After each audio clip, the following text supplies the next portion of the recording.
Bonjour à toutes et à tous. Donc, je suis ravi d'accueillir ce plateau sur l'IA en santé. Donc, si on regarde bien le titre, on parle de l'impact de l'intelligence artificielle sur les métiers du soin. Et ce terme est un peu dérangeant parce qu'on a l'impression qu'on subit. C'est-à-dire, on prend l'impact de l'IA et on va voir ce qui se passe. Et souvent, d'ailleurs, on parle de l'IA comme d'un train qu'il faudrait absolument attraper pour ne pas être en retard, donc se laisser traîner par le train. Et je crois que c'est là tout le problème. La question, ce n'est pas quel est l'impact de l'IA sur le secteur de la santé, c'est est-ce que le secteur de la santé a besoin de l'IA. Moi, je suis persuadé que oui, parce que nous produisons énormément de données qui sont produites à perte. On sait par exemple que pour 100 données de soins produites, il y en a moins de 5% qui sont exploitées à visée de recherche clinique. Et nous, ce qu'on voudrait, c'est exploiter ces 95% de données pour mieux servir les résidents, mieux servir les patients. Mais pour cela, ça veut dire qu'il faut qu'on s'y intéresse. Et là, on a aujourd'hui un magnifique spécimen, un échantillon de gens qui s'y intéressent et qui vont actionner l'IA pour une meilleure qualité du soin. Parce que l'IA, elle n'est absolument pas neutre. Et on en parlera à la fin de la table ronde concernant l'éthique. Ça n'est pas neutre. Ce n'est pas une boîte noire et on va bien voir ce qu'il en sort. Autrement dit, il faut mettre de l'intelligence humaine, des inputs humains dans l'IA pour qu'elle produise quelque chose de pertinent. Et qui d'autre que les soignants peut venir nourrir cette IA? Et ces choix, ils ne sont absolument pas neutres, donc on ne doit pas subir. Et donc l'objet, ce n'est pas de saisir un train, c'est de savoir où on veut que ce train se dirige. Et bien évidemment, il y a une philosophie à l'usage de l'IA. Autrement dit, on n'a pas du tout la même finalité pour l'IA. Et ça, c'est absolument capital. Et je vais vous donner qu'un seul exemple très concret, et après je laisserai la parole. Quand je prends un outil de géolocalisation pour me balader en ville, il y a des outils qui vont me faire le tour de Paris pour faire 3 km, parce qu'ils ne veulent absolument pas que je marche. Il est hors de question que je marche 200 mètres. Il y a d'autres outils qui vont me faire aller en ligne droite, mais je vais marcher 200, 300, 400 mètres. Ça, ce n'est pas une génération spontanée de l'IA. C'est quelqu'un qui a décidé, qui a paramétré l'algorithme en disant il est hors de question que la personne marche plus de 200 mètres de manière complètement contradictoire avec le message de santé publique, il faut marcher 30 minutes par jour. Donc ça veut dire quoi? Ça veut dire que l'IA, encore une fois, elle n'est pas neutre et c'est à nous de décider comment on veut la construire ensemble pour qu'elle respecte notre philosophie, elle respecte notre éthique et qu'elle soit vraiment utile aux soins. Donc encore, je tiens vraiment à cette métaphore du train. La question, c'est pas est-ce qu'on prend le train ou pas. Bien sûr qu'il faut le prendre, mais il faut surtout être dans le poste de pilotage et décider où il doit se diriger. Et finalement, c'est en ligne directe avec la philosophie de la direction du numérique en santé, par exemple, qui parle d'urbanisation du numérique en santé de manière générale. Ça ne doit pas être le Far West, et je pense que c'est particulièrement vrai pour l'intelligence artificielle. Et donc maintenant, je vais laisser la parole à ce magnifique plateau, largement plus compétent que moi pour parler de ce sujet. Merci beaucoup. Marianne, on va faire, tu sais, comme dans les hôtels et tout ça, quand on accueille. Voilà. Et on va présenter dans le train en question, avec philosophie, on va présenter les personnes qui prennent le train avec nous. D'accord, hein? Volontiers. Alors, toi, tu aimes bien les professeurs. Alors, on commence par le premier. Alors, il y en avait un qu'on a déjà vu, c'est le professeur Antoine Piot, puis un deuxième qui est dans la salle, le professeur Guillaume Assier, qui donc nous fait l'honneur d'être là, endocrinologue, spécialiste en génomie des tumeurs. Et vous êtes, Guillaume, directeur de la chaire IA en santé de la Fondation Université Paris-Centre, Université Paris-Centre. Donc, on va vous voir apparaître à partir de la deuxième table ronde. Voilà, donc on crée du teasing, voilà. On crée comme ça, on va changer de... Mais pareil, un train, il y a les trains directs, puis il y a les trains omnibus. Nous, finalement, on a pris un train omnibus, hein, c'est ça. Ouais, c'est ça. Ensuite, on passe sur un spécialiste mondial, international du sommeil, mais qui ne va pas du tout nous endormir. C'est ça qui est génial. Le docteur Maxime Elbaz. Alors, neurosciences, directeur scientifique sommeil chez BioSerenity. Donc là, on sera sur... En fait, ce qu'on a cherché à avoir, c'est comment, sur tel ou tel type d'application, ces histoires d'IA pouvaient avoir des effets sur les métiers du soin. Puisque je rappelle, la Fondation, elle est centrée sur les métiers. Hein, donc, on était dans cette idée-là. Ensuite, on a un profil qui n'est pas médical. C'est Luc Gilles qui nous fait l'honneur d'être là, qui est le groupe Chief Data Officer en anglais, en français directeur des data du groupe Clariane, et qui va nous expliquer un peu ce qu'il fait, lui, des data et quel est son rôle en tant que data officer. Ensuite, alors, moi j'ai toujours été passionné par les gens augmentés. Alors pas pour avoir un salaire supplémentaire, hein, mais parce que là on va être sur l'oreille augmentée, mais par exemple pour avoir des yeux augmentés, moi je pourrais avoir une taille augmentée, je pourrais avoir des cheveux augmentés, voilà, on pourrait avoir plein de choses comme ça. Et là avec Olivier Menu, on va être vraiment, alors le cofondateur d'Ozo et -AI, sans doute pour intelligence artificielle dans l'autre sens, je ne sais pas, voilà, et donc sur l'oreille augmentée des soignants. Donc là encore, finalement, comment ça peut peut-être aider dans leur activité les soignants, puisqu'encore une fois, on est sur cette problématique-là. Et puis on termine en beauté avec la psychiatrie. Donc Stéphane Mouchabak, représentant de cette noble spécialité, nous fait l'honneur d'être là ce soir pour nous parler de l'IA et de la psychiatrie. Génial. Donc si on ne va pas bien, on est tranquille, on peut aller se coucher, on peut bien l'entendre. Si on a des petits problèmes, on aura un psy qui va nous aider. Enfin bref, on est très très bien entouré. Absolument, ouais. Et donc on peut commencer le voyage. Et donc on peut commencer le voyage. On n'a pas le sifflet pour démarrer, mais alors, presque. C'est parti. Mais c'est parti, exactement. Et à l'heure, comme à la SNCF. Alors première voilà. Donc sur le premier élément, c'est cette IA en santé. Vous en avez parlé en quelques mots en disant, finalement, on parle d'impact, on ne parle pas d'impact, est-ce que ça a des effets, tout ça. Mais qu'est-ce que ça change très concrètement? Et donc, c'est d'abord justement avec Luc Gilles sur peut-être nous dire quand même en quelques mots. Alors déjà, il y a eu la traduction en français, c'est toujours bien de savoir un peu ce qu'on met des gros mots comme ça. Voilà. Donc, concrètement, c'est quoi votre job? Vous êtes payé pour quoi, quoi? Voilà. Alors, moi, mon job, c'est de recenser le patrimoine de données de Clariane et ensuite de le mettre au service de nos résidents, et de nos patients et de nos employés. Il y a aussi un petit peu de réglementaire parfois, parce qu'on est quand même contrôlé, et donc il faut aussi répondre à la réglementation. Voilà, donc c'est ça l'objectif des data chez Clariane. Au départ, les data, avant d'en parler en santé, d'ailleurs c'est un peu particulier quand même la santé, ça fait un petit moment que ces histoires de data, on en a un peu partout. Oui, alors moi c'est vrai que la première fois que j'ai entendu parler du terme intelligence artificielle, je ne sais pas pour vous, mais c'était plutôt dans les jeux vidéo. Donc voilà, Vous étiez bon? Vous étiez bon en jeux vidéo? Oui. Bah, et c'est pour ça que vous avez été recruté. Exactement. D'accord, exactement. Ok. Ouais. Et en fait, ce que je trouve très intéressant, parce que on a effectivement cette histoire de l'intelligence artificielle qui est là, mais ce que je trouve hyper intéressant, c'est qu'on est en train de vivre un moment charnière de disruption, notamment avec les intelligences artificielles génératives qui sont arrivées depuis un an. Et ce dont on s'aperçoit sur la data, et notamment la data en santé, c'est qu'en fait, on a deux grands changements que ça permet. Ça permet deux choses. La première, c'est de traiter des volumes de données qu'on n'a jamais été capable de traiter jusqu'à maintenant. Et c'est exactement ce que tu disais, Antoine, en introduction. C'est qu'en fait, jusqu'à maintenant, on avait beaucoup plus de données qu'on était capable de la traiter. Pourquoi? Parce que si on cherchait à la traiter, il fallait soit une armée de personnes, de data scientists, de data analysts, de data engineers, de data architectes, de data tout ce que vous voulez. Et donc, c'était très, très compliqué à manipuler. Et en fait, ce que nous amène l'intelligence artificielle générative, je trouve, c'est cette capacité à démocratiser l'accès à l'intelligence artificielle et surtout à traiter maintenant de très larges volumes de données textuelles. Et si je vous prends juste un seul exemple, j'ai fait l'expérience, et vous pouvez tous la faire ici dans cette salle, de connecter Google Bard, d'autoriser l'accès à Google Bard à mes mails personnels. Et j'ai demandé à Google Bard de me faire un résumé de ma personnalité basé sur tous les mails que j'ai envoyés. Et là, il répond en 5 secondes, pas de souci, je prends l'ensemble des mails que vous avez envoyés depuis 2010, j'ai parcouru les 497 emails que vous avez envoyés, et votre personnalité est celle de quelqu'un de très gentil, très aimable, très consciencieux, qui va dans le détail et qui répond avec beaucoup de réactivité.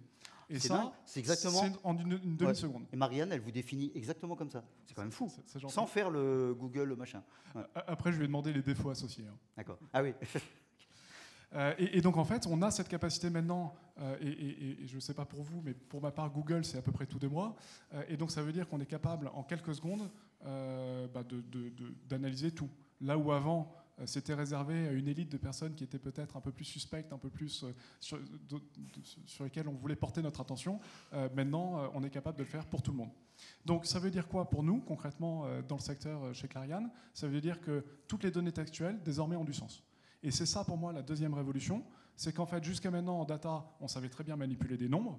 Et donc, on adorait faire des sommes, on adorait convertir toutes nos colonnes textuelles en des colonnes de nombres, et notamment pour les analyses de corrélation, pour se dire, est-ce que j'ai une corrélation entre la satisfaction et tel ou tel paramètre, on était tout obligé de reconvertir en nombre.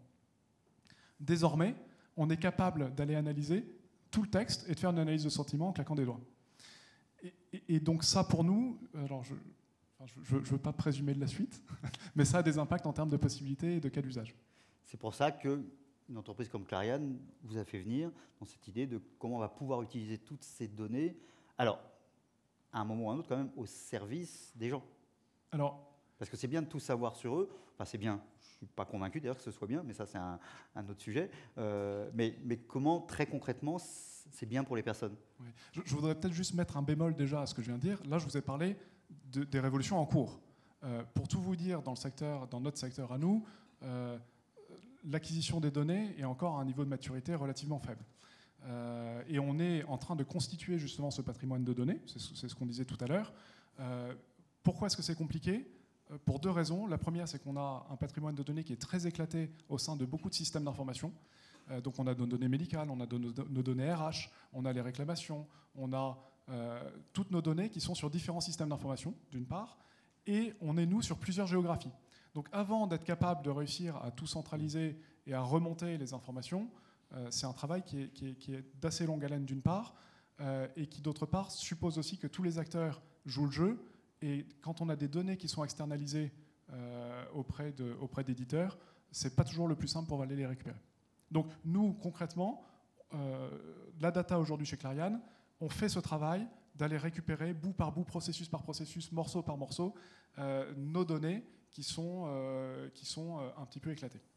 Et quand tout ça sera fini Donc une fois qu'on a ça, on a des outils fantastiques qui nous permettent de les analyser.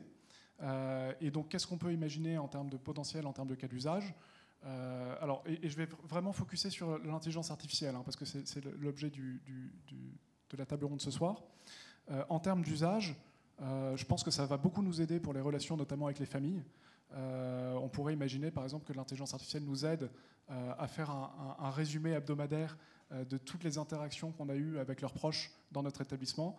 Votre proche a assisté à une animation ce soir. Ce matin, il a été en prise en charge par le kiné.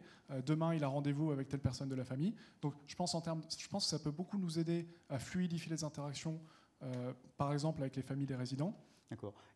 Et en termes de métier, on peut se dire que du coup, il y aura moins de temps pris pour tout ça par les personnels qui pourraient prendre plus de temps, par exemple, avec les êtres humains qu'on appelle des patients. Je pensais aussi beaucoup aux transmissions, par exemple. En fait, partout où on a de la donnée textuelle, désormais l'analyse est beaucoup plus facile.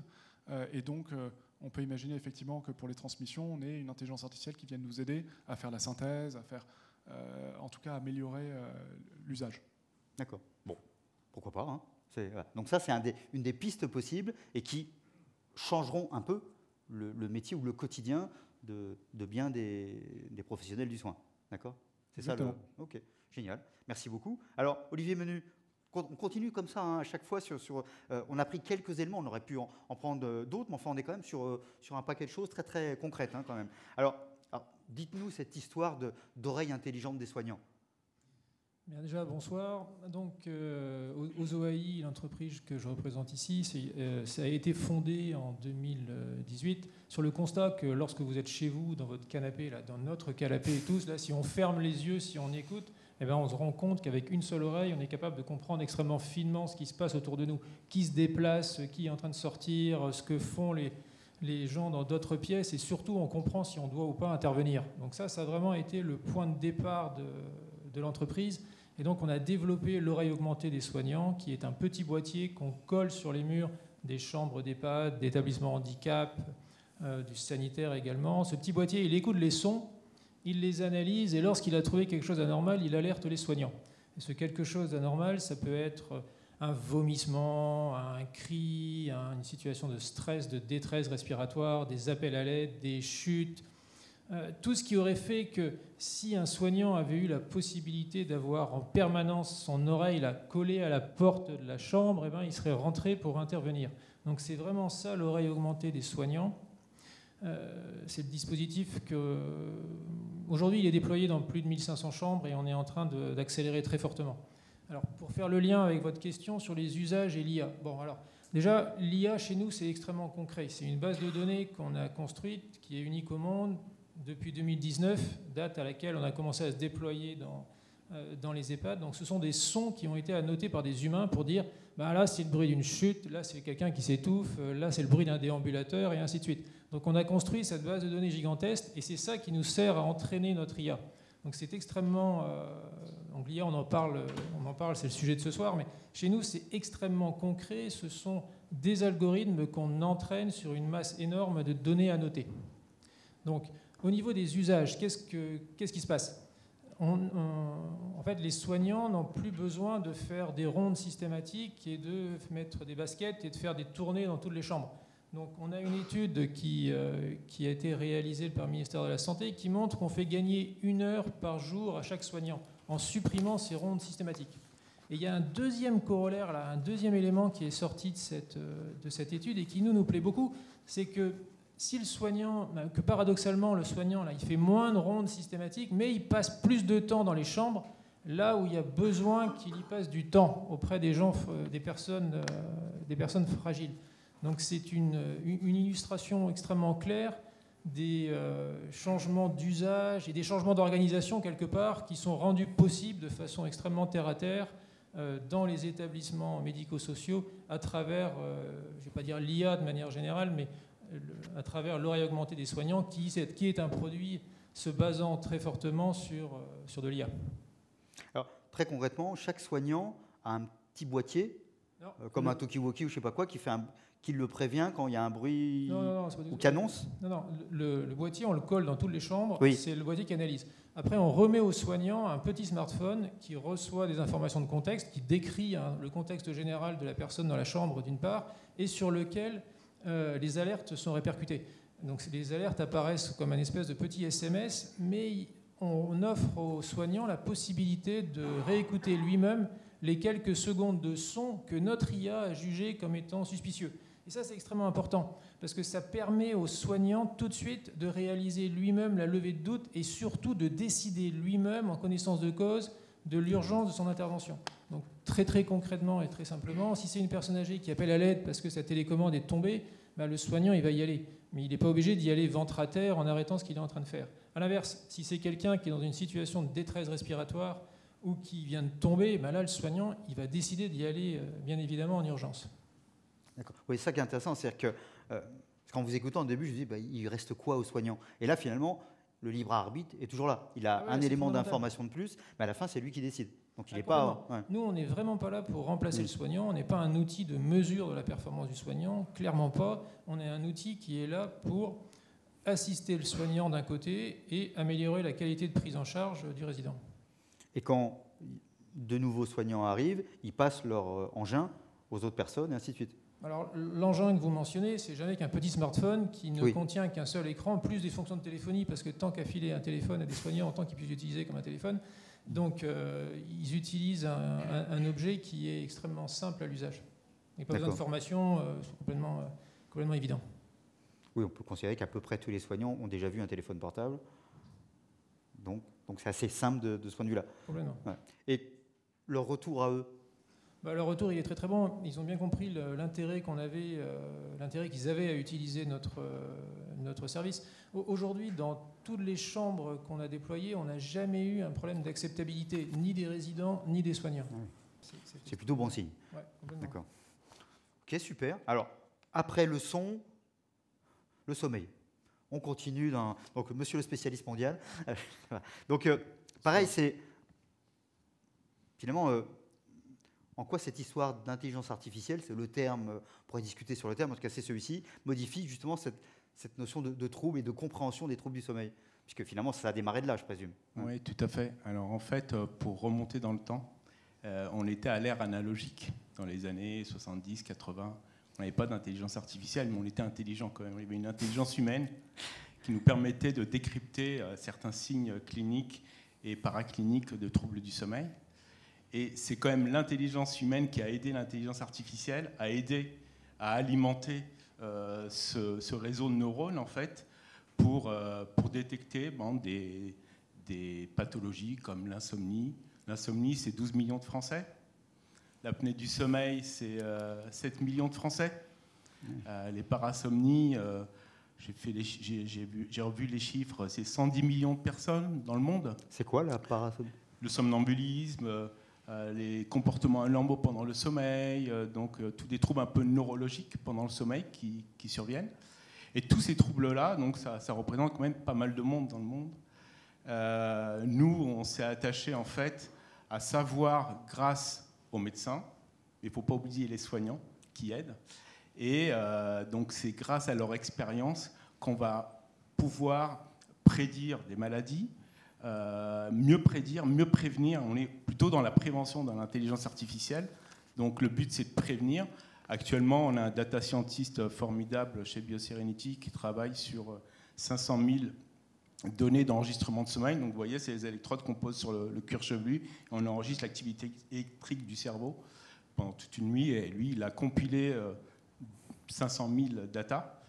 Et il a pu trouver des corrélations entre la prise des médicaments comme les antihistaminiques ou les antipsychotiques, qui ont des liens directs avec du somnambulisme.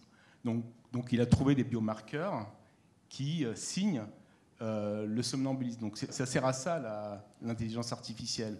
C'est alimenter une base de données en continu pour améliorer cet algorithme et faire de la prévention en santé, pour dire, voilà, par exemple, quand on a eu la crise Covid, l'équipe de Scripps aux États-Unis, à San Francisco, avec Eric Topol, a démontré qu'il pouvait prédire la Covid juste avec des bracelets connectés.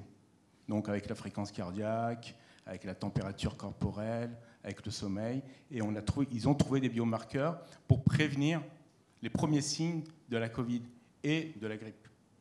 Donc ça sert à ça aussi, l'intelligence artificielle. Et le deuxième axe, c'est toujours grâce aux soignants. Donc j'oublie pas les soignants. C'est qu'ils annotent, vous parlez d'annotation, nous on dit scoring dans le sommeil, mais c'est la même chose. On annote les tracés page par page, qu'on appelle époque par époque. Et si c'est bien annoté, l'intelligence artificielle va fonctionner. Si c'est mal annoté, ça ne marchera pas. Donc on ne pourra pas alimenter une belle intelligence artificielle. Et donc grâce à ces datas, donc l'équipe de data scientists, moi mon rôle chez BioSerenity, entre autres, c'est d'aider l'équipe des data scientists pour les orienter sur l'expérience terrain de l'hôpital et des cliniques en général du sommeil, pour leur dire, vous allez dans la mauvaise direction parce que là, vous fonctionnez comme mode data scientist. Donc il faut améliorer votre IA à l'usage du médecin, du soignant, et améliorer. Donc c'était tout bête, hein, on avait une features donc le sommeil lent profond, qui était mal détecté par notre IA. Et donc, bon, je m'auto-satisfais. Je leur ai dit, écoutez, là, il faut revoir la copie et on va réentraîner l'algorithme sur mes conseils. Et donc, on est passé d'une accuracy, donc d'une fiabilité, d'une précision, pardon, de 50% à 90%. Donc, vous voyez, donc c'est une discipline interdisciplinaire, donc avec des data scientists, mais aussi avec des soignants. Donc c'est ça qui est important. Ça a l'air, oui. Et puis, on pourrait aussi parler... Ce matin, on travaillait sur les maladies rares ou la question des jumeaux numériques. On ne veut pas tester un médicament quand il y a 5 personnes dans le monde qui sont touchées par une maladie. Donc, les jumeaux numériques permettent d'inventer en quelque sorte des personnes. Tout à fait. Vous aussi, dans le sommeil, vous utilisez un peu cet élément-là. Alors oui, c'est une idée hein, qui est dans l'air chez BioSerenity. En fait, l'idée, c'est de reprendre un peu ce qu'a fait un peu Pfizer pour la Covid. Ils ont conceptualisé le vaccin anti-Covid par des jumeaux numériques, grâce à Dassault Systèmes. Donc c'est Dassault Systèmes, l'intelligence de Dassault Systèmes qui a accéléré la production ou la mise au point d'un vaccin, ça peut être Covid, mais ça peut être aussi des molécules. Donc c'est utilisé dans des bras d'études pharmacologiques. Par exemple, si vous voulez réaliser une étude pharmacologique de traitement, ça prend un certain temps, mais quand vous conceptualisez votre protocole avec un bras numérique, un jumeau numérique, vous accélérez votre protocole et vous gagnez du temps. Et gagner du temps, c'est gagner aussi de la santé pour les gens. Bien sûr, on répond plus vite à Voilà, une on répond problématique. plus vite. Et dans le sommeil, l'idée, c'est de prendre, par exemple, les objets connectés, donc les IoT, donc les objets. Moi, j'ai une bague connectée là, qui enregistre ma fréquence cardiaque, ma SPO2, mon accélération, enfin, plein de paramètres. D'accord. Et par cette donnée-là. Vous dormez bien sinon ? Très très bien. D'accord.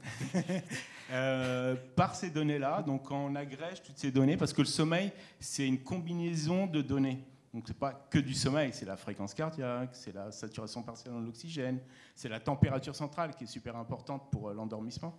Et donc quand on compile ça, eh ben, on a des données personnalisées de vie réelle. Donc si on vous hospitalise à l'hôpital pour une nuit de sommeil, ça va durer une nuit, mais ça ne va pas refléter vraiment votre nuit parce que vous ne dormez pas à l'hôpital, vous êtes un peu stressé, il y a l'effet blouse blanche, etc. Mais quand vous enregistrez à domicile, bah, vous avez une vraie valeur de votre sommeil. Entre la semaine, le week-end, ce n'est pas le même sommeil, vous faites des siestes, pas de sieste. Et là, on va conceptualiser, personnaliser votre sommeil. Donc ça sert à ça, en fait. D'accord. Voilà. Ça ouvre plein de perspectives. Ouais, tout à fait. Alors, on continue dans ces perspectives. Non, vous n'avez pas de bague, c'est bon. Alors, docteur Mouchabak, pareil, vous, c'est... alors là, est-ce qu'on peut parier, comment on peut imaginer que l'IA puisse faire bouger votre métier, tout simplement ? Comment ça va se passer ? Pourquoi on ne pourrait pas, déjà ? Et en tant que sociologue, je vais vous intéresser, nous, on a commencé à travailler, avec Alexis Pourlin d'ailleurs, sur l'acceptabilité de ces outils. Mais en fait, je vais peut-être reprendre, alors, je ne sais pas si c'est une rumeur ou c'est vrai, mais on dit que dans la médecine traditionnelle chinoise, le médecin est payé quand le type va bien. Mais dès qu'il va mal, il n'est plus payé. En gros, c'est de ta faute, tu as mal fait ton boulot. Il doit le soigner, et après, il va retomber, il va retrouver de l'argent dès que le mec est guéri. Et ben, si l'IA, c'était la médecine traditionnelle chinoise du futur. En gros, c'est de la prévention, c'est du traitement et c'est de la découverte. Donc, en quoi l'IA peut marcher ? La psychiatrie, c'est une discipline excessivement complexe, on est d'accord pour le dire. D'ailleurs, quand on choisit psychiatrie, on a l'impression qu'on devient nul en médecine, parce qu'on se concentre sur un point qui est bien compliqué. Et le souci qu'on a, c'est que les symptômes que vous observez, c'est des problèmes de vie. Et les causes, une fois qu'on les retire, les problèmes de vie souvent persistent. Donc les symptômes persistent. Donc déjà, on est sur des modèles un peu différents. On a beau avoir disséqué des cerveaux et autres, mis à part des tissus un peu mous, on n'a pas vu grand-chose pendant des siècles. Et donc, il nous manquait des outils pertinents de recherche. Et aujourd'hui, l'IA, je pense qu'elle peut se situer à plusieurs niveaux. Un, pour la recherche. Essayer de comprendre. Alors, soit sur des modèles grand nombre, sur des apprentissages non supervisés, ou du deep learning, on va chercher, soit sur du small data, avec de l'expertise humaine a priori, mais on va essayer de comprendre ce qui se passe, faire de l'analyse de neuroimagerie, chercher des biomarqueurs, et la puissance, justement, des algorithmes, c'est de nous aider à le faire de manière un petit peu plus systématique. Deuxième point, le soin. Qu'est-ce qui se passe entre deux consultations ? Moi, j'ai consulté toute la journée, j'en viens. Mes patients, je les vois tous les mois, tous les 2 mois. Je ne fais pas de psychothérapie au sens classique du terme. Donc, qu'est-ce qui se passe entre les deux ?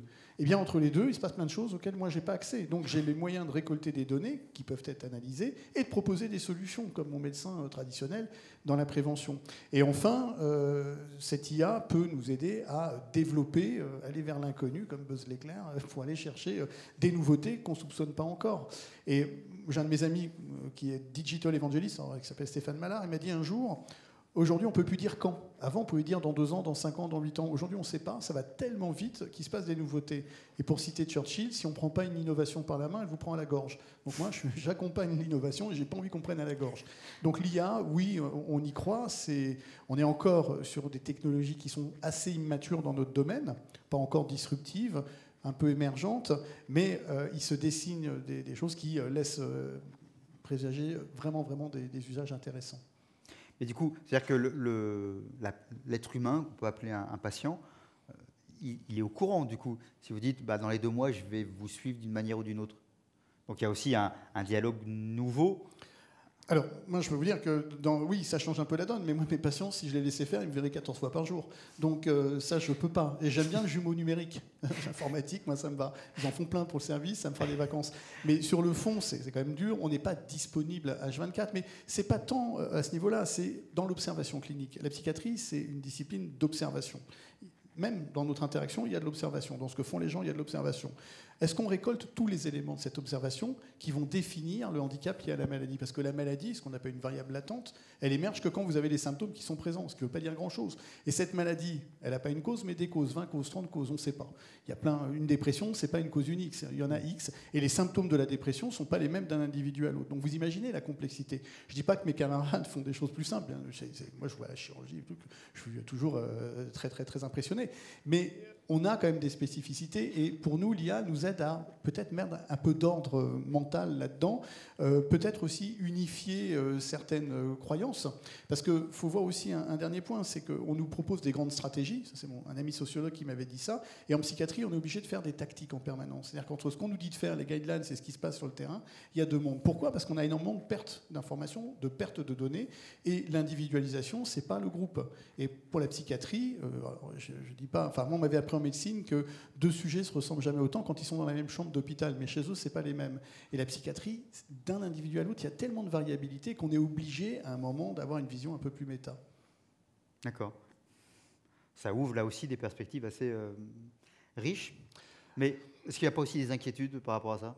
Il y en a toujours. Ouais. Quand justement le travail de thèse d'Alexis, on avait fait une étude Calicanti, méthode Descript, et où on utilisait, on essayait de voir les croyances, les appréhensions des sujets, et à la fin, Alexis vient paniquer et me dit, il nous insulte. Je sais pas, ça veut dire que ça marche, notre étude. Et en fait, les gens nous disaient, mais qu'est-ce que c'est que cette psychiatrie du futur? Qu'est-ce que c'est? Les gars, ça va arriver, simplement, il faut être dedans. Et oui, il peut y avoir des inquiétudes, comme tout, mais je dirais pas plus, pas moins qu'aujourd'hui, ce qu'on voit dans les journaux, où toutes les 4 secondes, on nous explique que c'est la fin du monde après-demain. Et bien sûr qu'il y a des inquiétudes, mais à nous, quand même, de canaliser un petit peu les choses. Mais j'ai envie de dire, pas plus, pas moins qu'ailleurs. C'est simplement une profession qui est un peu particulière, très hétérogène aussi dans sa façon d'être. Et il y a des gens qui sont des opposants complets à ça, et d'autres qui sont des promoteurs. Je pense qu'à un moment, il va y avoir un équilibrage, et on va s'y retrouver. Maintenant, à nous de définir un peu les choses. Mais moi, je pense que pour les patients, c'est une formidable opportunité. Dans les sociétés savantes et autres de psychiatres qui sont connus pour une certaine émulsion, ouais. Cette histoire d'IA, ça se passe comment? J'ai réglé le problème. J'ai monté au sein de l'Association française de psychiatrie biologique la section e-santé, c'est moi qui la co-dirige, donc comme ça. Et là, vous êtes relativement d'accord avec vous-même. Moi, je suis d'accord avec génial. Ouais. C'est un bon système, finalement. L'IA va nous permettre d'avancer là-dessus. Ça avance beaucoup. Je veux dire, entre les premières études qu'on a faites il y a 6-7 ans, qu'on a publiées, et aujourd'hui, on voit quand même que les gens évoluent, ce qui est logique. Ceci dit, bon, l'IA générative a remis un petit peu de bruit là-dedans. Ce qui est aussi très bien, hein. C'est aussi partie de des choses, elles doivent être appréhendées. À propos d'appréhender, est-ce qu'on profite, le train n'a pas encore tout à fait arrêté la station, et donc on a un tout petit peu de temps. Est-ce que quelqu'un souhaite monter dans un des wagons pour poser des questions, ou pour intervenir, ou pour réagir? Jean-Paul Le Chien, je voulais juste poser une question. Est-ce que vous avez des exemples concrets? C'est-à-dire que dans tout ce que vous avez expliqué, il n'y a pas d'ancienneté. On ne sait pas depuis combien de temps, si c'est depuis 6 mois ou 25 ans que vous récoltez des données. Et est-ce qu'on a des exemples concrets pour nous mettre l'eau à la bouche de vous suivre? Les données que nous avons recueillies datent... on a 800 000 data là, actuellement, qui datent depuis 2012. On va monter à 1 million de data. Et ces datas sont analysées par l'équipe data scientist justement pour faire modéliser des pathologies du sommeil. Donc l'insomnie, l'apnée, et puis aussi, comme je disais tout à l'heure, faire de la prévention grâce à ces datas. Donc ça, c'est du concret. Et c'est aussi pour suivre la pathologie dans le temps. Donc quand vous avez une insomnie, c'est assez compliqué à traiter. Il y a différentes formes d'insomnie. Et si on trouve le modèle, le biomarqueur d'une des formes d'insomnie, on va pouvoir mieux traiter, mieux cibler ce type d'insomnie, et dans le temps. Pareil pour l'apnée du sommeil. Dans mon cas, je suis le paysan du coin. Moi, on est extrêmement terre à terre. Notre système, il tourne 24 heures sur 24, 7 jours sur 7, et dans plus de 1500 chambres. Et depuis combien de temps? Depuis 2019. On a commencé en 2019 à se déployer, parce qu'il fallait l'entraîner, en fait, comme un gosse. Donc là, on a commencé à lui donner à manger des datas, et aujourd'hui, il arrive à une performance qui est redoutable. On tangente les performances de l'oreille humaine sur de bon nombre de classes, en fait. Et il y a un dernier point que je vais quand même mentionner, parce que c'est quand même très intéressant, c'est que notre système, il est auto-apprenant. Si au fin fond d'un EHPAD du nord de la France, il y a un vomissement très particulier qu'on n'avait pas encore bien reconnu, qu'on ne connaissait pas, ben on l'intègre dans notre base de données, on réentraîne tout de suite, et cette connaissance est mise complètement à disposition de tous nos clients, en instantané en fait. Et donc ça, c'est un modèle qui est quand même extrêmement vertueux et extrêmement bienveillant. Pour répondre, on n'a pas toujours besoin d'avoir des décennies de data. Nous, par exemple, on travaille plus sur des modèles, alors pour les techniciens, ils comprendront, dits de réseau bayésien, qui utilisent de l'expertise a priori. C'est-à-dire qu'on va prendre dans la littérature ce qui est connu, avec une probabilité que ça soit juste ou pas, et on va organiser ça en réseau d'interaction avec des systèmes de causalité qu'on va tester X fois. Nous, par exemple, on a créé 5000 petits Sims qu'on a torturés, on leur a fait faire tous les malheurs du monde pour voir si notre algorithme fonctionnait. Donc on n'a pas toujours besoin d'avoir des quantités de données. Simplement, c'est pas la même approche. Je dirais, il y en a plusieurs. C'est un peu comme si vous alliez à la pêche. La taille du filet va dépendre de ce que vous chopez. Et si vous avez un filet très précis pour un type de poisson précis, il n'y a pas besoin d'avoir des kilomètres de filet non plus. Donc on essaye de... Il y a vraiment plusieurs modalités et l'ancienneté, c'est pas toujours garanti de... Parce que comment vous avez recueilli les données il y a 20 ans, c'est peut-être pas de la même manière qu'aujourd'hui, quoi. Ouais, de toute façon, on voit que la question des données, il y a les questions éthiques et tout ça, mais c'est un peu une forme de pétrole, quoi. C'est-à-dire que de toute façon, le nerf de la guerre est là. Si on a des mauvaises données, si on ne sait pas les gérer, si on a perdu une partie, que sais-je encore. Voilà. Donc il y a quelque chose de très très précis à voir par rapport à ça. Ouais. Ça va d'ailleurs, on parlait des métiers, mais il y a sans doute il va y avoir de plus en plus de métiers autour de cette gestion des données. D'ailleurs. Ouais, mais ce que je pourrais rajouter, c'est qu'en fait, dans la donnée, donc si elle est bien identifiée, si elle est bien propre, entre guillemets, il faut s'en donner les moyens. C'est-à-dire qu'il faut une équipe derrière pour bien analyser ces données. Donc c'est de l'argent aussi. Et c'est pas toujours évident de mettre ça, de déployer ce type de... Donc il faut vraiment se donner les moyens pour bien identifier ces données, les pseudo-anonymiser, qui soient bien HDS et RGPD. Donc il faut vraiment... Il y a toute une équipe aussi qualité et réglementaire donc, qui est derrière la donnée. Il n'y a pas que les data scientists et qui nous disent « Ah non, là, tu n'as pas le droit d'utiliser ces datas parce que ce sont des données américaines, par exemple. » Mais là-dessus, il y a quelques éléments passionnants aussi. C'est que en termes d'anonymisation des données, il y a énormément de progrès qui sont faits justement pour créer des jumeaux numériques qui sont un tout petit peu distordus par rapport à la réalité et du coup faire en sorte que ça soit complètement anonyme. Donc je ne sais pas si vous avez vu ces logiciels, mais qui prennent votre visage par exemple et qui le changent légèrement pour l'anonymiser. Et il est en train de se passer du coup un phénomène assez similaire sur les données pour créer des jeux de données totalement exploitables, mais un petit peu variés par rapport à la réalité pour qu'on puisse les exploiter. Donc ça, c'est un premier point sur l'anonymisation. Et un second point sur l'historisation des données et à quel point on va chercher dans le passé. Je trouve que les technologies évoluent beaucoup en ce moment, dans un sens où elles nous permettent de venir redresser des données qui auraient été erronées. Et en fait, ça évolue aussi très très vite là-dessus. Et donc ce que je vous dis là est valable peut-être depuis 12 mois, depuis 1 an. Mais maintenant, dans nos systèmes, on est capable de venir redresser des données qui auraient été mal saisies. Et ça, ce n'était pas vrai il y a 1 an.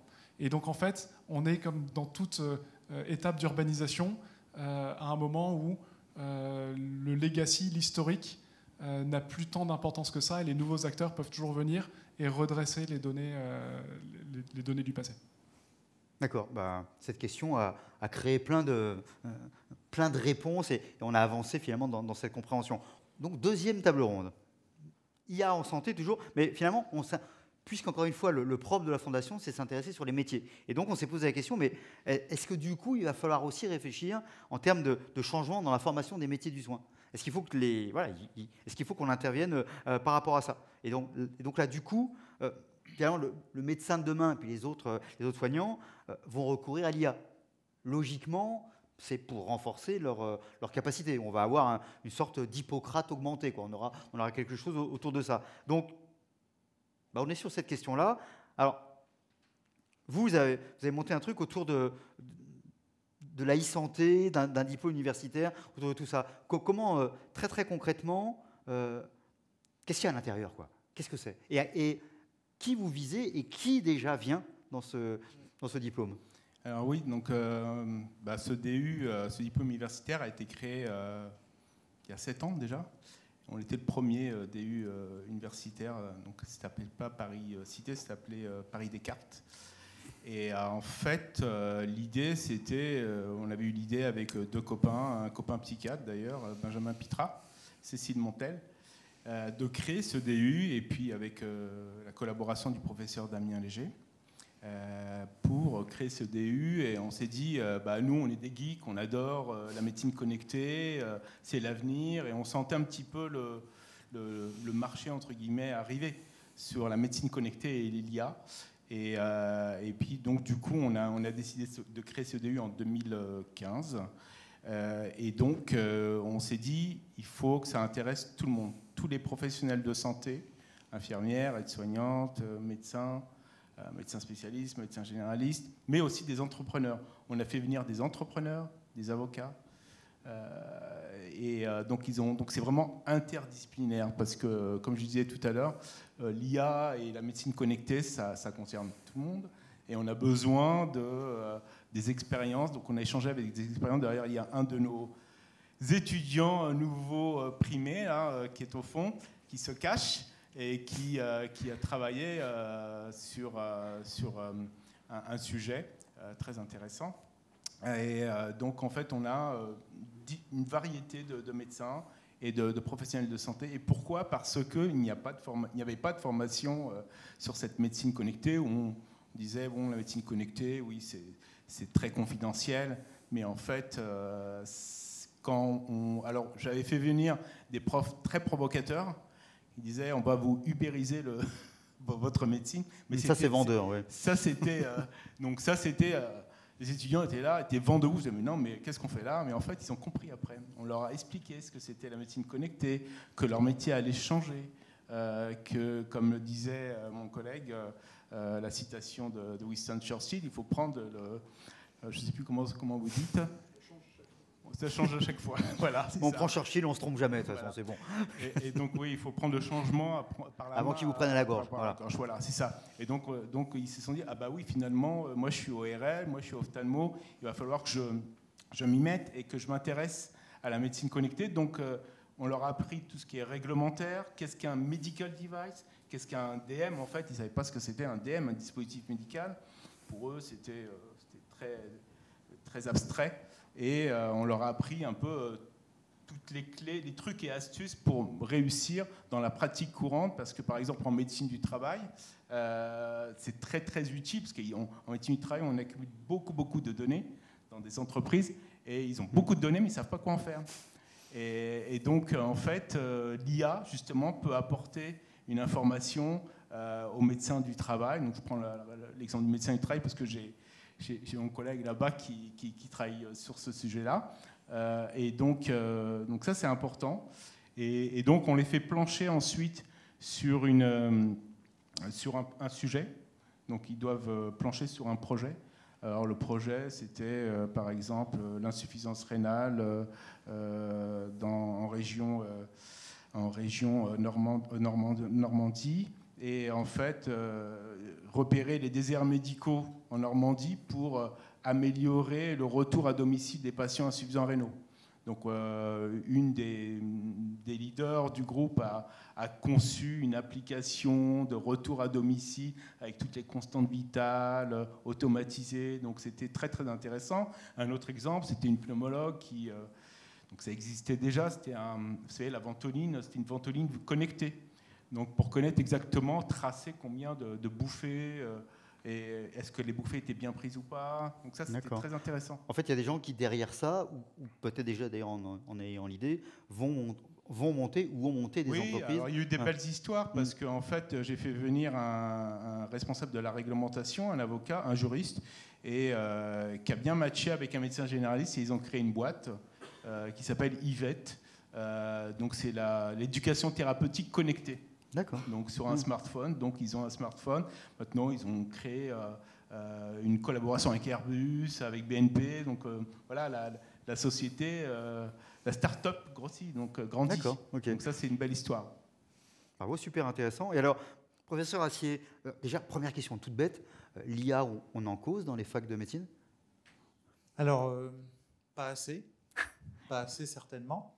Et la question, c'est comment en parler. Parce que, en fait, pas que dans les facs de médecine, hein, sur toutes les formations du soin, les formations sont déjà archi pleines. Donc, si vous voulez rajouter l'IA, il faut enlever quelque chose. Qu'est-ce qu'on enlève? L'AI. La psychiatrie, le sommeil, l'endocrino. On peut, hein, mais ce ne sera pas forcément gagné à terme. Je pense que c'est un vrai sujet, et ce sujet n'est pas tranché. Je pense que, pour moi, l'IA en santé, c'est avant tout un métier de santé, avec une part tech qui comporte, on va dire, sur 100% de projets, qui est 20%. C'est vraiment du 80% santé, 10-20% pour la tech, 10-20% pour un autre aspect dont on a parlé un petit peu sur la table ronde précédente, qui est tout ce qui est éthique, réglementaire et entrepreneuriat. C'est-à-dire que si vous n'avez pas réfléchi à qui paye, si vous n'avez pas réfléchi à est-ce que j'ai le droit de faire ce que je fais, eh ben, il n'y a pas de projet. Donc, il n'y a pas de sujet en IA. Donc, je pense que la formation obligatoire des soignants, quels qu'ils soient, doit faire acquérir un minimum de compétences interdisciplinaires pour pouvoir travailler avec ces acteurs de la tech, ces acteurs aussi du monde réglementaire et de l'éthique. Donc aujourd'hui, se met en place un parcours de 28 heures de cours qui commencera à la rentrée prochaine. C'est une note ministérielle qui est en cours d'application dans toutes les universités de France pour les facs de médecine, pharma, dentaire, mais aussi infirmière, et qui est une formation obligatoire au numérique en santé. 28 heures, c'est beaucoup et rien du tout. Parce que numérique en santé, c'est large. C'est large. C'est la sécurité numérique, c'est tout ce qui est la technologie numérique. Et la partie vraiment dédiée à l'IA, du coup, sera de quelques heures. Donc, pas de quoi, on va dire, réellement former les soignants en termes de connaissances théoriques.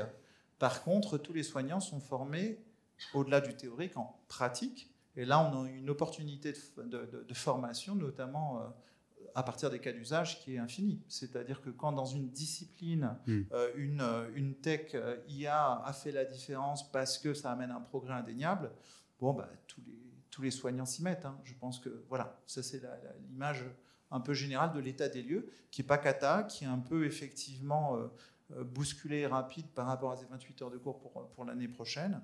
Et il y a certainement beaucoup, beaucoup plus à faire. 28 heures de cours. Et qui va donner ces cours? Alors aujourd'hui, c'est les personnes à la manœuvre, ça dépend de chaque université, mais c'est principalement des personnes de la spécialité de l'informatique médicale et de la santé publique. Et c'est un sujet, enfin une question, c'est-à-dire est-ce que c'est la bonne vision de l'IA en santé versus une vision plus experte métier? On reprend toujours le spectre que je vous donne, hein, de l'IA en santé qui est centré sur le soin versus centré sur la tech, versus centré sur le droit ou l'entrepreneuriat, le business.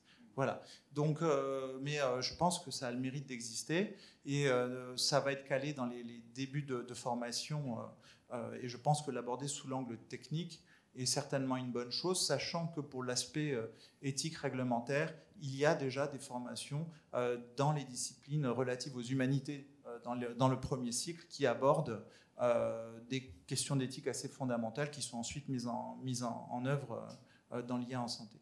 D'accord. Alors, vous êtes à Cochin, vous êtes le patron de la chaire IA en santé. Et racontez-nous un petit peu, pareil, ce qu'elle fait, pourquoi, comment elle est soutenue, et c'est quoi évidemment l'objectif qu'il peut y avoir derrière. Et d'ailleurs, vous avez aussi un DU qui est pareil, IA en santé. Voilà, donc on a commencé à le construire en 2017 sur une feuille vierge, c'est-à-dire on regardait autour de nous à l'université, qu'est-ce qu'il y avait comme formation autour de l'IA en santé, c'était vite résumé, rien, quasiment rien. Il y avait quelques filières un peu techniques, un peu pointues, qui formaient déjà à l'utilisation au traitement des données, etc. Voilà, mais donc nous on est parti sur un axe directeur qui était celui d'appliquer ce schéma avec un mot-clé, l'interdisciplinarité. On a commencé à s'intéresser à la formation continue. Donc pour les plus vieux, c'est pas foutu. Vous pouvez encore vous y mettre.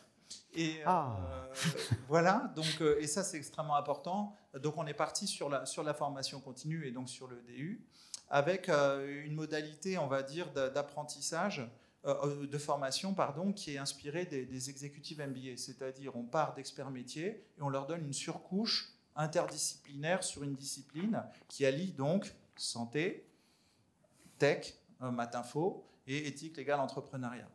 Et on a recruté dans cette formation du DU les 3 profils, les 3 grandes catégories de profils, donc des soignants, mais aussi donc toutes sortes de soignants, mais aussi des ingénieurs de la tech, et puis des gens dans le business, dans l'industrie, dans les agences de régulation, des avocats. Et on s'est retrouvé avec un beau monde très hétéroclite qu'on a amené de façon commune à réfléchir à toutes les déclinaisons de l'IA qu'on pouvait identifier. Je vous donne l'exemple d'un module type. Il y a 15 modules autour de 15 sujets de l'IA en santé. C'est des grosses demi-journées de 13h à 19h. Un module imagerie, par exemple, on va faire 3 heures de cours et 3 heures de cas d'usage. 3 heures de cours, ça va être le cours central, c'est la start-up qui a inventé, qui a mis au point la techno qui dépiste le cancer du sein automatiquement. Et donc, ils nous montrent comment ça marche. Voilà, ils présentent leur boîte. Ça, c'est le topo star, entre guillemets, au milieu. C'est précédé d'1 heure de matinfo qui explique comment une machine arrive à lire, à interpréter une image. Qu'est-ce qu'elle voit, qu'est-ce qu'elle ne voit pas. Et c'est suivi ensuite d'1 heure de, par exemple, d'une question réglementaire. Si la machine se trompe, qui est responsable? Et puis après, les 3 heures suivantes, ça va être des cas d'usage. Donc on demande aux étudiants de se mettre en groupe. Nous gérons les groupes avec une magouilleuse spéciale qui mélange le matheux avec le soignant, avec l'avocat.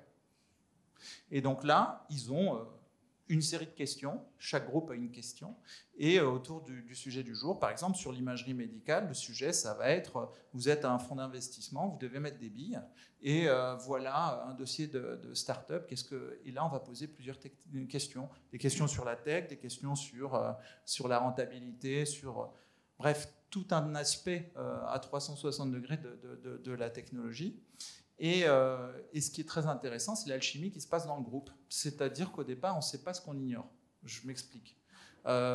Si, par exemple, la tech, ça va être une approche de régression. Le matheux, il dit, régression, c'est vraiment bébête, quoi. Tout le monde sait. Qu'est-ce qu'il se dit, l'avocat? Qu'est-ce que je fous là? Et le médecin, il dit, oh, bon, je sais, parce que les médecins, ils savent toujours tout. Mais il ne sait pas qu'en fait, il ne sait pas exactement ce que c'est. Et donc, voilà. Et le matheux donc, découvre cette situation, que l'avocat a peur, que le médecin il croit savoir, mais qui dit des conneries. Et pour la régression, hein, attention, pour l'aspect très technique, parce qu'il dit plein de choses juste pour le reste. Et le médecin, donc du coup, dans ce cas-là, précise sa connaissance sur la régression, et l'avocat voit qu'il peut quand même comprendre le principe. Voilà. Et bien, sorti de cette question-là, qui est une question vraiment basique hein, en data science, enfin, la régression, ça peut être très compliqué. Mais, on a établi le canal de communication possible autour de cette question entre les 3 grandes branches de l'IA. On a levé le CEO. Et ça, c'est vraiment notre but, promouvoir l'interdisciplinarité. Parce qu'à la limite, peu importe la question qu'on leur pose, ce qu'ils réalisent, c'est quelle est leur spécificité à chacun. Et une fois qu'ils l'ont intégré, ils sont capables d'interagir en disant « Ah oui, non, ça j'ai entendu, mais ça je ne sais pas, je vais appeler telle personne qui sait. » Donc ça y est, on découvre la case qu'on n'avait pas au départ. Ce qui est assez génial en vous écoutant, c'est que finalement, l'IA qui pourrait apparaître comme quelque chose d'assez déshumanisé, en fin de compte, avec ces formations-là, les gens apprennent encore plus à travailler en réseau. Ouais, moi, je rajouterais une chose, c'est que, puisqu'on est dans l'IA, je pense que les étudiants, maintenant, utilisent de plus en plus ChatGPT. Voilà. Je confirme. Donc, ça accélère, en fait, la formation. Maintenant, il y a Gemini de Google, qui est encore foudroyant d'expérience. Et je trouve que, je pense qu'il y a des limites aussi à utiliser ce type d'intelligence artificielle. Il faut avoir du recul, parce que ChatGPT, c'est formidable, mais ça ne vous donne pas les sources, les références. Donc ça vous déverse des informations au kilomètre. Mais il y a d'autres, comme Gemini de Google, qui est beaucoup plus puissant, avec des sources. Je pose une question, qu'est-ce que l'insomnie? Quelle est la prévalence de l'insomnie dans le monde? Je vais avoir la référence exacte de la NIH, par exemple, ou de l'OMS. Mais ChatGPT ne va pas vous donner la référence exacte. on va dire il y a X millions d'insomniaques en France. Oui.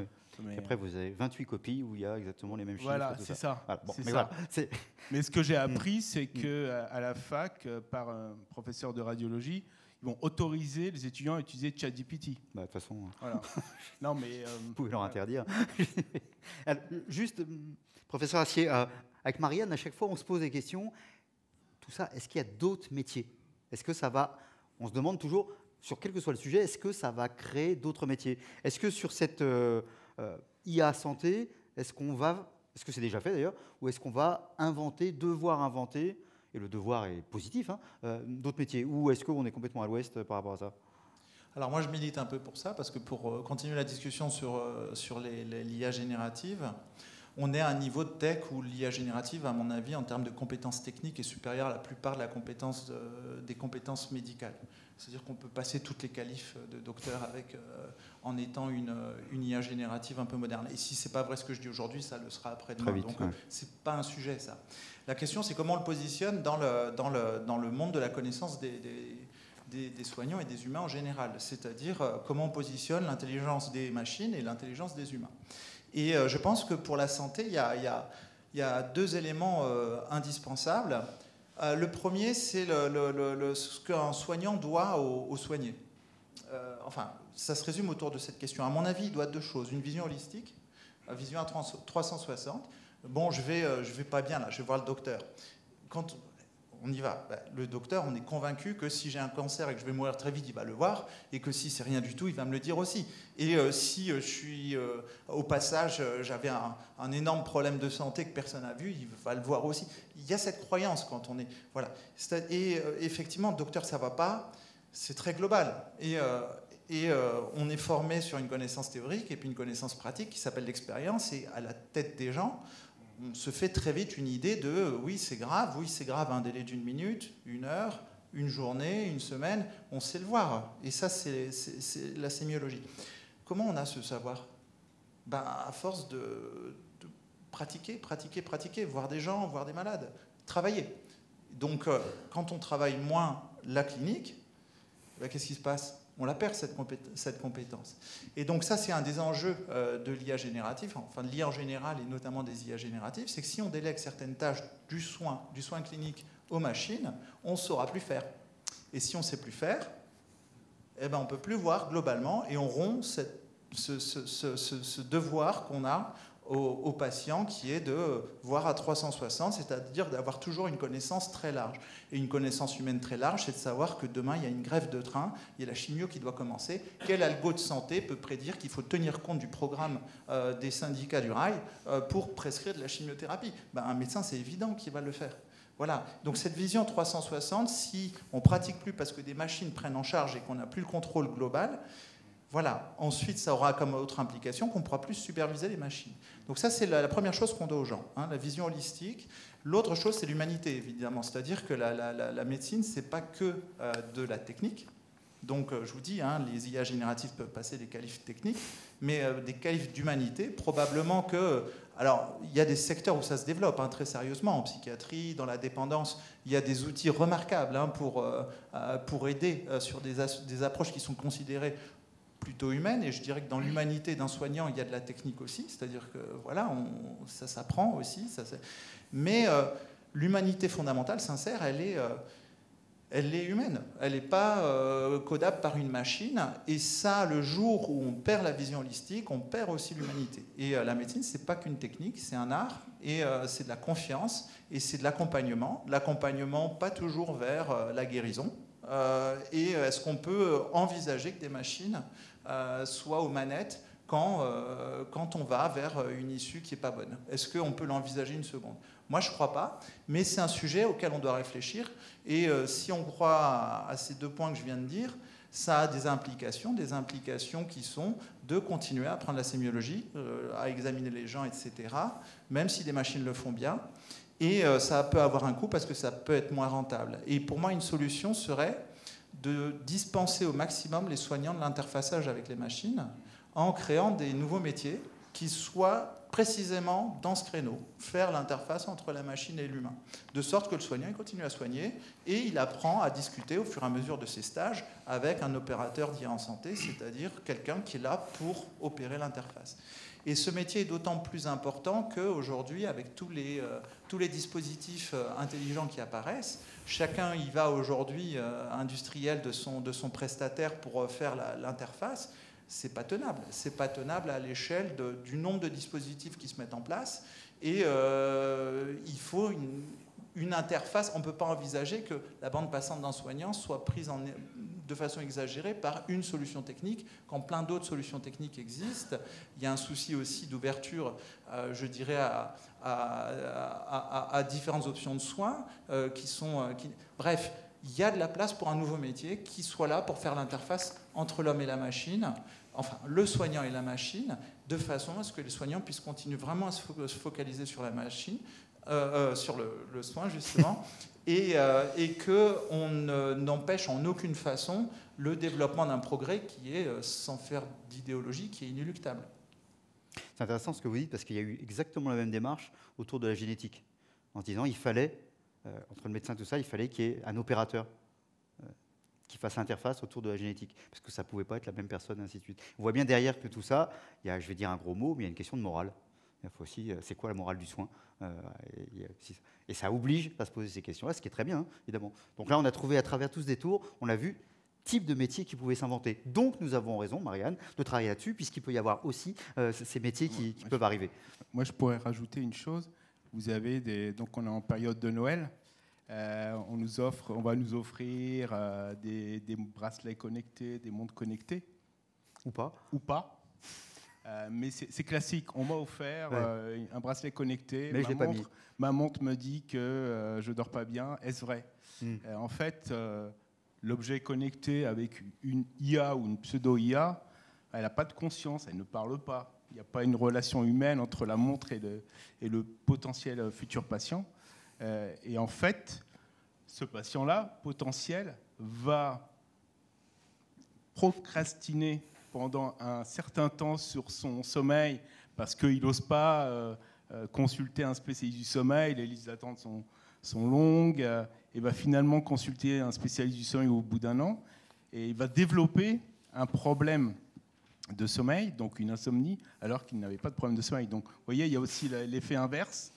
Et en fait, quand on va consulter pour parler des nouveaux métiers, ce qui se passe en ce moment aux États-Unis, dans le monde du sommeil, donc une grosse société américaine qui a développé une IA de détection des stades de sommeil et de détection de pathologies du sommeil, ils ont créé des super médecins, des super techniciens infirmières qui supervisent l'IA. Donc, ils leur font passer un examen, comme un DU, ou leur font passer des UV pour avoir la compétence de superviser l'IA. Donc, moi, je dirais que c'est une transformation du métier d'un technicien du sommeil qui travaille à l'hôpital ou en cabinet privé, qui va transformer son métier. Parce que la première chose que nous disent les soignants, c'est « Ah, vous allez piquer mon métier avec votre IA ». Donc on les rassure, on leur dit « Non, on ne va pas vous piquer votre métier, on va transformer votre métier. » Et inventer d'autres métiers. Inventer le métier. Vous allez avoir un peu plus de temps pour vous occuper, par exemple, d'éducation thérapeutique pour l'insomnie ou auprès du patient ou pour l'apnée. Mais vous allez aussi avoir une deuxième tâche, donc vous êtes avec le patient, mais aussi superviser et faire l'interface, comme disait Guillaume, avec la machine et le médecin, et orienter et dire au médecin, là, il faut refaire l'examen parce que l'IA s'est complètement plantée. D'accord. Bon, vous voyez, donc on est... Juste, professeur Assier, vous avez une montre connectée? Oui, j'ai une montre connectée assez basique, mais qui est assez sympathique. Je ne vais pas faire de la publicité, je cache la marque. Non, c'est une des montres très vendues. Et au départ, avec la mission de monter la chaire IA en santé, moi j'avais une montre de base, quoi. Et je me suis dit quand même, il faut que j'en ai une. Et donc il m'a fallu beaucoup de temps pour essayer de comprendre à quoi ça pourrait bien me servir. Et je dois avouer une chose, c'est que j'ai pas trouvé en fait. Et donc finalement, je me suis dit bon, je trouve pas. Elle donne l'heure. Je vais quand même en acheter une. Et c'est une histoire de fou. Hein. Et du coup, je l'ai acheté, mais je crois qu'aujourd'hui, j'aimerais pas qu'on me l'enlève. D'accord. Ok. Voilà, parce qu'on découvre en fait, une information ou des types d'informations qui sont relativement pratiques et sans faire de mauvaise publicité. Il y a une chose qu'elle fait très mal, le monde connecté, c'est donner l'heure. Juste ça pour ceux qui n'en ont pas encore une. Donc prévoyez une autre montre pour voir l'heure. Hein. Voilà. Tout le monde ne peut pas tout faire, quoi. Voilà. Merci beaucoup. Alors, troisième table ronde, l'IA en santé et éthique. Plusieurs fois, le mot est venu quand même, hein, parce que normal. Et, à la fois, on pourrait se dire, oui, en France, on parle toujours de l'éthique. Oui, c'est peut-être bien aussi d'en parler. Et cette question-là, elle est toujours présente. Et donc, il y a l'éthique, il y a la question de déontologie médicale, enfin, il y a plein de choses. Alors, avec vous, Dr Mouchabak, on est revenu un peu sur cette idée-là.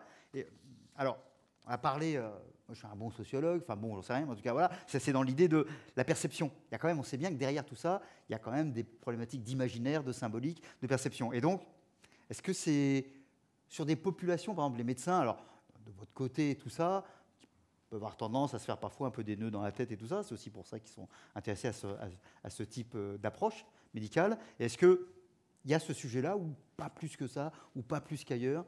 Comment ça se passe très, très, très concrètement? Et puis après, finalement, on y reviendra, mais sur les difficultés, est-ce qu'il y a une question médicale? Est-ce que finalement, sur l'alliance thérapeutique, est-ce que ça a un effet? Est-ce qu'on peut s'inquiéter? Il y a un aspect d'éthique, et là, on a dit un peu la question de déshumanisation, qui est aussi remplacement, ainsi de suite. Et puis, il y a l'histoire un peu juridique quand même. Qui est responsable? Ok, alors ça fait beaucoup de questions. Ça fait beaucoup. Je vais tout ça en pas trop long. Je vais commencer par un truc pour les gens de ma génération qui regardaient Star Trek. Il y avait un personnage qui était assez extraordinaire, c'est McCoy. McCoy, c'est le médecin du vaisseau. Et McCoy, je ne sais pas si vous vous souvenez, il a un petit boîtier. Et quand un type est blessé, il passe le boîtier par-dessus. Le boîtier fait bip bip, il dit « t'as ça ». Mais après, il va l'aider. Et je pense que l'avenir de l'IA, pour moi, en gros, je le conceptualise plutôt comme quelque chose d'assez proche, qui va nous redonner du temps humain pour passer plus de temps sur ce qui est notre fonction, qui est quand même l'accompagnement, l'empathie et les humanités. On sait aussi que plus la technicité augmente, c'est une vieille étude qui a au moins 25 ans, plus l'empathie diminue. L'empathie ne veut pas dire sympathie, simplement c'est comment je considère les autres dans ma relation. Donc pour revenir un petit peu à ça, oui, dans ma profession, vous imaginez qu'il y a, dans marketing, il y a la ménagère de 50 ans, bon, bah, nous on a nos ménagères à nous. Et il y a des gens qui sont totalement opposés, ce que je peux tout à fait comprendre. Et comme dans toute profession, s'il y a 10% qui ne sont pas à convaincre, on ne va pas perdre du temps à essayer de les convaincre, c'est leur choix, c'est leur liberté. Maintenant, qu'on ait des craintes, tout changement amène de l'incertitude. À votre avis, l'incertitude, est-ce qu'on aime l'incertitude? Un cerveau humain déteste l'incertitude. Son métier, c'est de réduire l'incertitude. Il formule des hypothèses. Dans ces hypothèses, il est plus ou moins certain qu'elles sont justes. Et il va chercher à trouver des raisons pour diminuer cette incertitude parce que ça le rassure. Or, un métier qui est en apparence, un truc qui est plus rapide que vous, un peu plus fort que vous, vous êtes inquiet sur le grand remplacement numérique. Et puis comme au niveau journalistique, on nous tartine avec ça toute la journée, que c'est la fin de tout, c'est normal de s'inquiéter. Maintenant, dans les études assez récentes, elles disent quand même une chose claire, c'est que les métiers d'empathie sont ceux qui dureront le plus longtemps. Maintenant, c'est pas très certain parce qu'il y a une petite expérience avec un petit robot Nao, et après j'arrête, qui, en fait, on faisait croire aux gens qu'ils entraînaient le langage naturel du petit robot. Ils faisaient une semaine de planning. Et il y avait un magicien d'ose, c'est-à-dire que c'est un type qui derrière, en fait, parle, c'est pas le robot. Et il y a deux types d'interactions. Des interactions très sociales, qui sont des interactions où on lui dit « Ah bah tu veux une pizza? Oui, laquelle? Ah super, je préfère celle-là. » Et l'autre, très froide. Et à la fin, on devait éteindre le petit robot. Sauf que quand vous appuyez sur le bouton, le robot te fait « Non, ne m'éteins pas, par pitié, j'ai peur du noir, je veux pas mourir. » Et bien les gens qui ont été exposés à un aspect social mettent beaucoup plus de temps pour éteindre. Ils trouvent plein de bonnes excuses. Oh, mais le pauvre, il avait peur. Rien du tout, c'est une table. Et en fait, on voit bien qu'on est capable aussi, en tant qu'humain, d'aller beaucoup plus loin que ce que la technique nous propose. Donc j'ai un petit peu brouillé les cartes, mais pour revenir sur cette éthique, moi je pense que si on cadre un peu les choses, ça va fonctionner. On a des principes en éthique médicale qui sont connus. On en rajoutera peut-être deux qui sont issus des travaux d'Asimov, qui sont la loyauté et puis le fait un petit peu de bien observer les choses. D'accord, donc pas trop d'inquiétude, Si, mais une attention. Non, ouais. moi perso, de l'inquiétude, à mon niveau, vu mon engagement, j'en ai peut-être moins que d'autres, c'est un biais aussi, mais je suis persuadé que ça va apporter des choses. On avait fait un modèle justement qui montre comment, avec ce qu'on appelle le phénotypage numérique, c'est comment avec un téléphone portable, en prenant des données passives, le GPS, la luminosité, le nombre d'appels, etc., eh bien, vous pouvez déterminer une sémiologie numérique et donc couplée à l'algorithmique des tendances, des prévisions, d'état.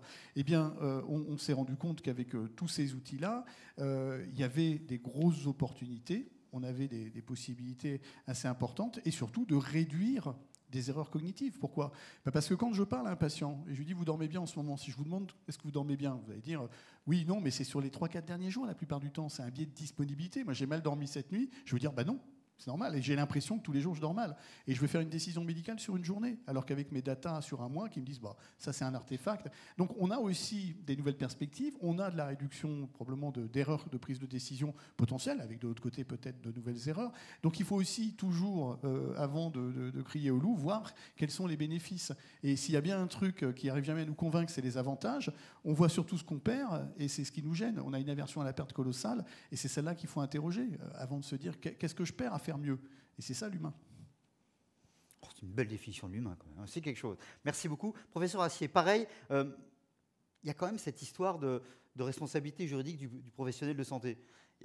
Il arrive qu'il y ait des erreurs. Alors, quand c'est juste la personne, on dit bah, c'est de sa faute. Là, si vous avez utilisé la machine, du coup, qui est responsable ? Le professionnel, la machine, les deux personnes ?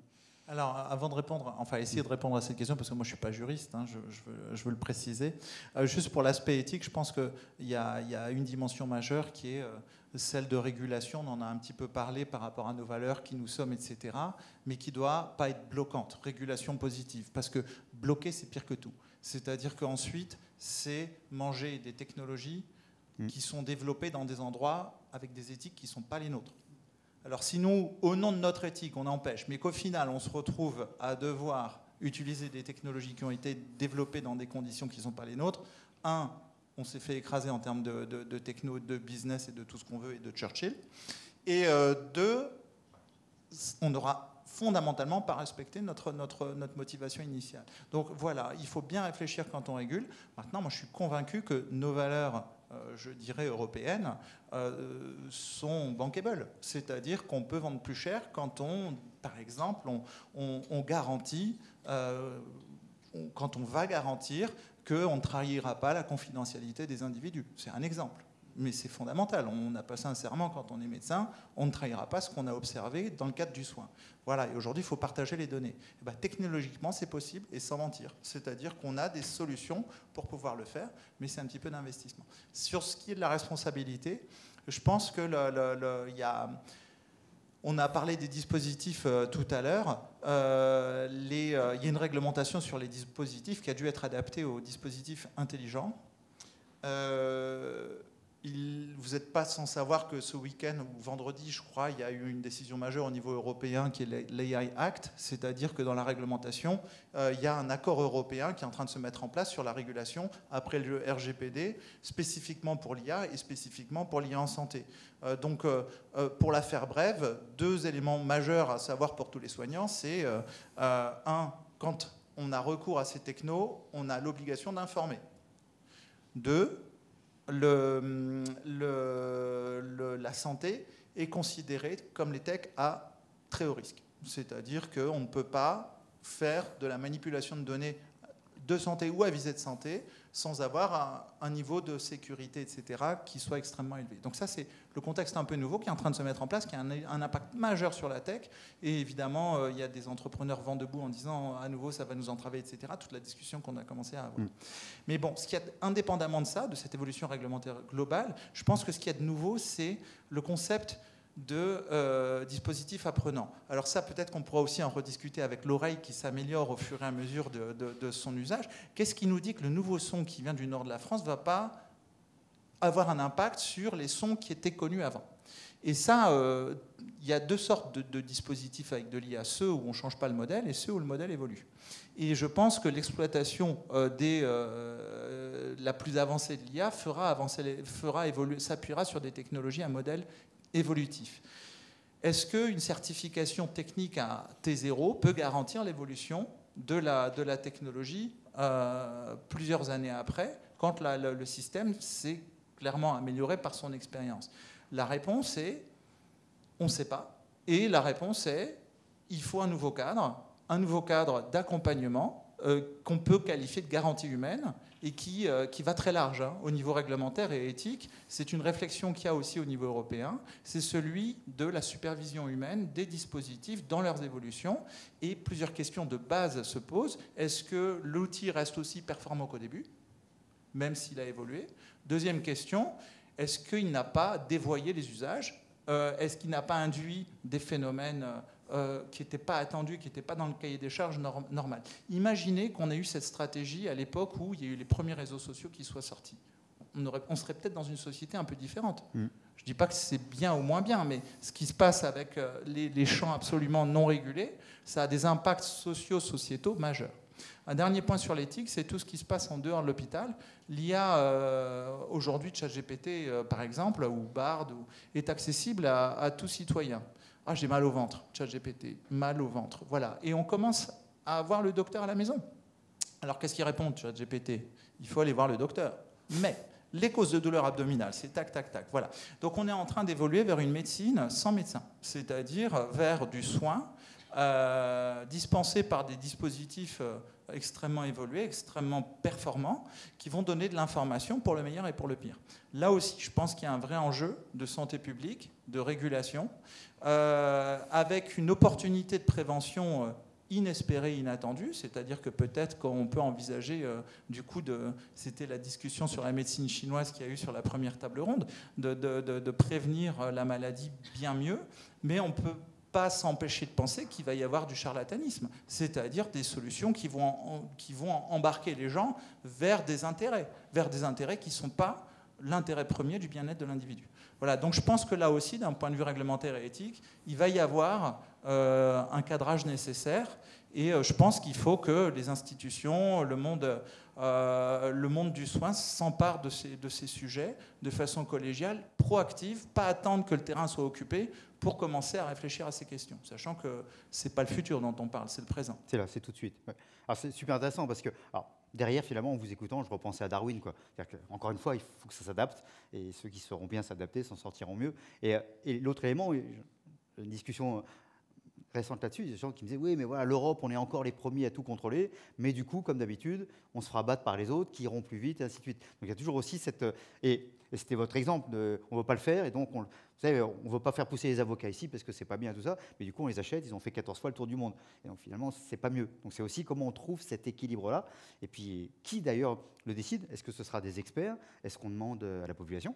Est-ce qu'il y a un vote démocratique à un moment ou un autre? Enfin, on revient d'ailleurs aussi à une problématique de démocratie en santé, une problématique aussi des patients. Vous disiez très bien, il faut informer le patient. Il faut que la personne sache, tiens, on va passer par là. À elle de dire, non, moi je veux pas. Et après, c'est son problème, entre guillemets. Donc on voit qu'on ouvre aussi plein de choses et on revient, ce qui est génial, on revient à la question morale, on revient à la question du débat, on revient à la question de la conversation et des choix. Et les choix sont tous avec évidemment des problématiques plus négatives. On a pris le train. Est-ce qu'il y a des questions pour remonter dans le troisième wagon?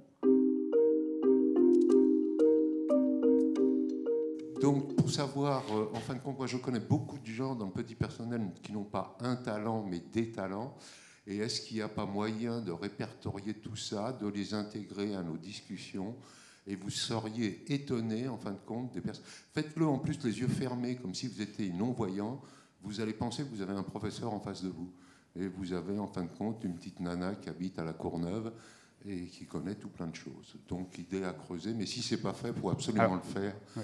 Parce que ça les valorise. Et si ça les valorise, ça valorise aussi la boîte. Alors, on le fait déjà. Et quand on fait les rencontres dans les IFSI ou dans les IFAS, ce sont des sujets qui sont abordés. Et par ailleurs, ce qui avait été évoqué tout à l'heure sur les DU, il y avait aussi, dans ces DU-là, d'autres personnes que le médecin machin peuvent venir. Et donc, c'est les infirmières et tout ça. Donc, je pense que de ce point de vue-là... Ouais. Alors nous, on a fait pour répondre, on a fait une étude d'acceptabilité. L'acceptabilité, c'est un concept très large. Hein. C'est pas juste j'accepte, c'est sympa. Ça comprend l'utilisabilité, l'utilité, la fiabilité, le risque à l'intérieur de l'efficience. Bref, et avec une méthodologie particulière, on a évalué 2500 élèves infirmiers. Et quand on a soumis l'article dans la revue, on était étonné de voir à quel point ils acceptaient beaucoup plus que les psychiatres. Et on met ça, et le reviewer nous renvoie l'article, nous dit la réponse, et il nous dit mais vous n'avez rien compris. Nous, on est habitués à absorber la technologie, ça nous aide. Et c'est vrai que ce point de vue, on ne l'avait pas pensé. On était resté médecin centré. Et pour les paramédicaux, j'aime pas le terme, mais pour les infirmiers, aides-soignants, c'est une opportunité. Mais comme le fut un tensiomètre automatique ou un monitoring de cardio qui a fait que vous n'avez plus besoin d'être à côté 24/24 sur le malade, ce qui fait qu'on fait autre chose. Et moi, je trouve qu'il y a une opportunité aussi de masse critique, parce que le souci qu'on a pour évaluer, on l'a souligné, les médecins, ils ont une méthodologie d'évaluation de type un peu santé publique. Les informaticiens, ils ont leur process. Agile, Scrub, etc. Les financiers, ils ont leurs objectifs et c'est logique aussi. Et les patients, ils mettent des cœurs et des pouces. C'est ça leurs évaluations. Et je pense qu'aussi, l'effet masse critique, ascendant, patients, soignants, prescripteurs, utilisateurs, accompagnateurs, sont pour moi l'aubaine pour faire accepter ces outils d'une manière beaucoup plus proactive, rassurante, parce que si c'est celui que je vois tous les jours en hospitalisation, j'ai un lien avec lui qui peut être intéressant. Enfin, moi, c'est notre point de vue dans l'équipe et qu'on a constaté à travers les études. Quand je parle de l'IA en santé et des soignants, j'embrasse tous les professionnels du soin, donc les médecins, mais aussi les pharmaciens, les dentistes, les sages-femmes, les infirmières, les aides-soignantes. Et maintenant, je vous mets au défi de citer tous les métiers, entre guillemets, paramédicaux. Il y en a plus d'une trentaine. Ils vont tous être impactés de façon majeure. C'est-à-dire que le kiné, par exemple, la rééducation, voilà, un bras robotisé qui fait la rééducation, c'est plus le même métier. Voilà, une secrétaire médicale qui a une qualif de sténodactylo, c'est toujours le cas. Hein. Bah, non, c'est plus le métier. Là, là où j'ai besoin d'aide, c'est lire mes 200 mails par jour. Et le métier est nouveau avec ces technologies de l'information massive. Et je pense qu'il y a un travail à faire avec tous les corps de métier, des opportunités majeures de temps à gagner. Là aussi, on avait une question éthique qu'on n'a pas abordée, mais que j'aime bien provoquer un petit peu. On libère du temps. Tout de suite, on rajoute derrière pour de l'humanité. Vous croyez vraiment que si on libère du temps, ça va être pour l'humanité? Ça va être pour voir encore plus de patients et aller encore plus vite, parce que c'est ce qui passe là depuis... C'est comme ça, c'est ce qu'on vit là. Et donc, qui va décider que le temps en plus sera du temps où on n'aura pas plus à faire et l'infirmière va pouvoir dire « moi j'ai fait ce métier pour accompagner les gens et je peux vraiment le faire ». Est-ce que c'est intrinsèque à l'IA ou pas? Moi, je ne crois pas. Je ne crois pas. L'IA va libérer du temps, mais l'arbitrage du temps gagné, c'est une question sociétale. Combien on est prêt à payer d'impôts, combien on est prêt à... Il y a plein de questions, hein. Mais ce n'est pas une question d'IA. Non, c'est une question de temps, justement. Mais c'est intéressant ce que vous disiez, parce que je réfléchissais à la télésanté. Il y a eu exactement la même problématique. Les uns qui étaient totalement contre, les autres qui étaient pour. Et beaucoup de gens ont dit, finalement, ça m'a donné plus de responsabilités, plus d'intérêt, et ainsi de suite. Et on a même inventé d'ailleurs des métiers, là pareil, entre le médecin au loin et la personne, les infirmières de pratique inventées, et ainsi de suite. Donc on voit bien qu'à chaque fois, finalement, c'est aussi ça la puissance d'un continent comme l'Europe, c'est de monter en termes de qualification. Donc c'est aussi, et qualification, c'est aussi intérêt, c'est aussi sens, et on sait bien aujourd'hui, grand sujet, le sens du soin, et ainsi de suite, le soin du sens, voilà, on revient là-dessus, et finalement le temps, l'accélération, pour parler comme Hartmut Rosa, hein, à un moment donné, c'est ça. Quand ça s'accélère, je perds aussi. Et je me perds, et je perds l'autre. Et entre autres, je perds le patient. Donc c'est vrai que derrière, c'est est-ce qu'on rentre dans des logiques de productivité, avec leurs limites, ou est-ce qu'on rentre dans des logiques de qualité, avec d'autres limites, qui sont entre autres des limites financières. Vous voyez que de l'intelligence artificielle, on revient à des choses très très basiques à la fin, hein, mais logiques, c'est-à-dire le temps, l'attention, la morale, et ainsi de suite. C'est pas mal quand même. On s'arrête là ? Eh bien, on les applaudit. On vous applaudit tous. Voilà.